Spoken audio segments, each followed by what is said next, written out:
দেখো বন্ধুরা, আমি আজকে এই যে মাছের নতুন রেসিপি বানাবো একটা। এই যে মাছ দেখতে পাচ্ছ, এই মাছ ভাজা করে একটু দই দিয়ে বানাবো। তোমরা দেখতে থাকো কীভাবে আমি বানাবো। দেখো,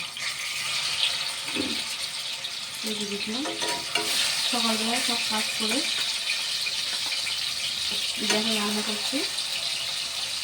তো তোমরা আমার এই প্লেটটা দেখতে থাকো, যদি ভালো লাগে তোমরা কমেন্ট করো। এই মাছ ভাজা হবে, আবার দিচ্ছি। তো মাছ খাওয়া ভালো, মাছের তেল, মাছের মধ্যে প্রোটিন থাকে, সেইগুলো আমাদের শরীরে গেলে অনেক উপকার হয়। প্রতিদিন যদি এক পিস করে মাছ খাওয়া যায় তো আমাদের শরীরে অনেক কাজে লাগে। তো ছোটো মাছ বড়ো মাছ সব মাছই ভালো। ছোটো মাছের সবথেকে উপকার বেশি, এগুলো ক্যালসিয়াম থাকে বেশি। ক্যালসিয়ামটা আমার শরীর থেকে খুবই উপকার। সেই যে এটা হচ্ছে রুই মাছ একটু একটু দই দিয়ে ইউনিক রেসিপি তৈরি করবো।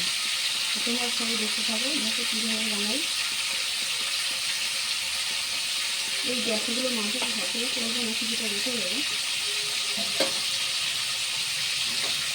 তো তোমরা সকালে খাবো কিন্তু রান্নাটা কীভাবে দেখো।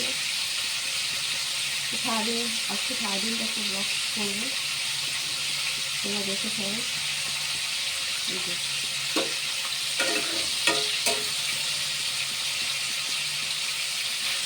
এই মাছের থেকে তেলও দেয়, একটু সুন্দর করে না ভাজা করলে না খাওয়া যাবে না। একটু ভাজতে হবে, ভাপার ক্ষেত্রে ভাজতে হবে। এবারে ভাপা না খাই একটু যেটা রান্না করবো সেটা একটু ভাজা করে রান্না করবো। ভাজাটা আমি সুবিধা,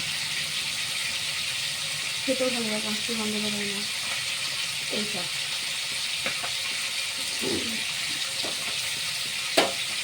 সেটা সবাই মিলে ভাজতে হবে এটা। এরপরে আবার দেখাচ্ছি। তো আজকে মাছ হবে আর একটু মাথা দিয়ে মুড়িঘণ্ট করবো, এইসব আর ভাজতে আছে। আবার আজকে রুটি হবে। সকালে সবাই ছাতে খেয়েছে সকালে টিফিনে, আর দুপুরে এটা হবে মাছ ভাত আর দই দুটো মাছ রান্না করবো, আর একটু মুড়িঘণ্ট ভাজি হবে।